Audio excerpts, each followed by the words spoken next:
খানা আনতে যায় মিশরে। আল্লাহর কি কুদরত! ইউসুফ নবী সিংহাসনে আছেন, দায়িত্বশীলরা খানা দেয় লাইনে দাঁড় করায়। শাহী গেট দিয়ে যখন আওলাদে ইয়াকুব যখন 10 ভাই ঢুকছে, ওরা দুইকেই খানার লাইনে দাঁড়াইছে, কিন্তু কেউ জানে না কারা। ইউসুফ দেখেই চিনে ফেলছে আমার সেই 10 ভাই। ইউসুফ নবী গোপন রাখছে, পরিচয় দেয় না। এদের দায়িকা পরিচয়হীন ভাবে নিজেকে পরিচয় গোপন রেখা এরপরে পরিচয় নিল। আপনারা কোথা থেকে আসছেন? কেনান থেকে আসছেন। আপনাদের আব্বার নাম কি? বলে আব্বার নাম ইয়াকুব। বলে আপনাদের আব্বা কেমন আছে? বলে ভালো। অনেক ভালো কথা, তবে একটা ভাই আমাকে হারায় গেছে। তাই নাকি? বলে পরে আমার আব্বা যেন ওই ভাইকে হারায়া কানতে কানতে কানতে কানতে অন্ধ হয়ে গেছে। ইউসুফ নবী পারে না, চিল্লায় কান্না করে, কিন্তু কন্ট্রোলে নিয়ে করে। আমরা কয় ভাই? কয় আমরা 10 ভাই। কার ভাই নেই? কয় এক ভাই তো হারায় গেছে। আর নাই? হ্যাঁ, আর একজন আছে, বিনিয়ামিন। কই?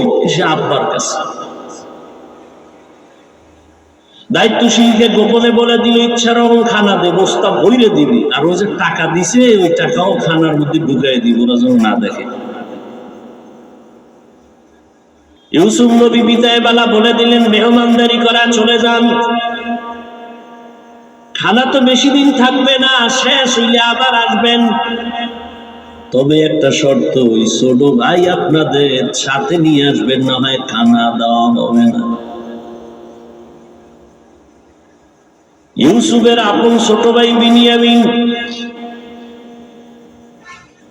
বাড়িতে যাইয়া 10 ভাই প্রশংসা করে, বাবা মিশরে যে আমাকে খানা দিছে অর্থমন্ত্রী, বড় ভালো মানুষ, আমাদের আলাদা সম্মান দিছে, মেহমানদারি করাইছে।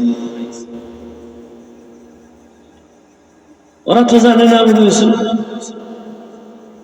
খানার বস্তা খুলে দেখে টাকা যা দিছিলাম তাও ফেরত, আরো খুশি। এইবার আব্বা যান আমাদের একটা শর্ত দিছে, আবার খানা আনতে যাইতে বলছে, তবে ছোট ভাইরে না নিয়ে দেবে না। বাবা বলে একটারে নিয়ে 250, এটারও ছাড়ুন। ইতিহাস বড় করুন। খানা যখন শেষ হয়ে গেল, এবার বিদায় বেলা বাবার সাথে ওয়াদা দিছে, ভাইরে আর হারাবো না, দাও। এইবার বিনিয়ামিনের নিয়া 11 ভাই মিশরে রওনা। মিশরে যাইয়া আবার ইউসুফ নবীর সাথে মোলাকাত।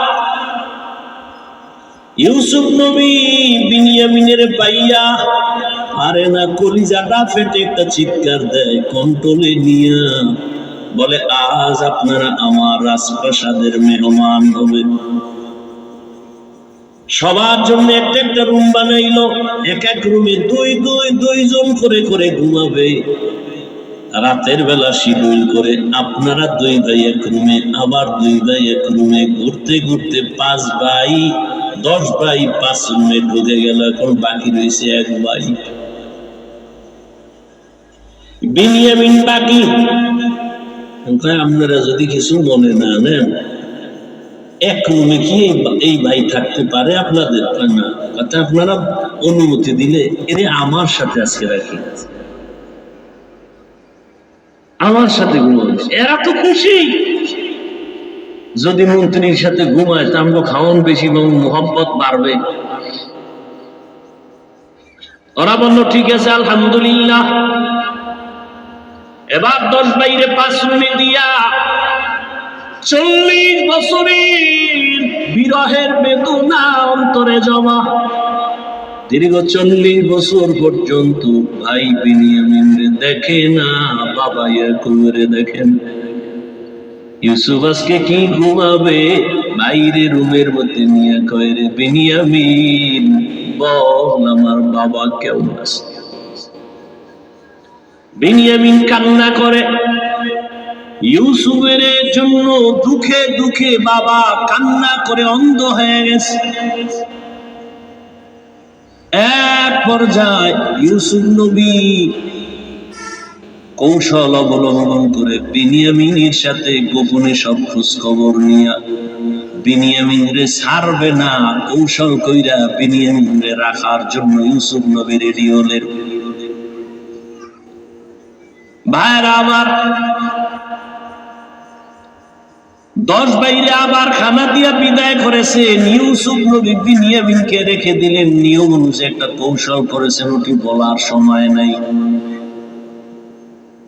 শেষ পর্যায়ে পরিচয় ইউসুফ দিয়া কয়, আমারে চিনবা না, আমি তোমাদের সেই হারানো ভাই ইউসুফ। কান্নাকাটির এক অবস্থা, বলে আজ আমি তোমাদের উপরে কোনো প্রতিশোধ নিব না, যাও আমার বাবারে সালাম জানাও, আর আমার একটা জামা আছে, জামাটা নিয়ে যাও। আমার আব্বা জান অন্ধ, ওই জামাটা আমার আল্লাহ জান্নাত থেকে পাঠাইছেন, কূপের মধ্যে যে জামা পরছিলাম ওই জামাটা নিয়ে যাও, আর আমার আব্বা জানের চোখের মধ্যে লাগাইলে আব্বা জানের অন্ধ চোখ ভালো হয়ে যাবে।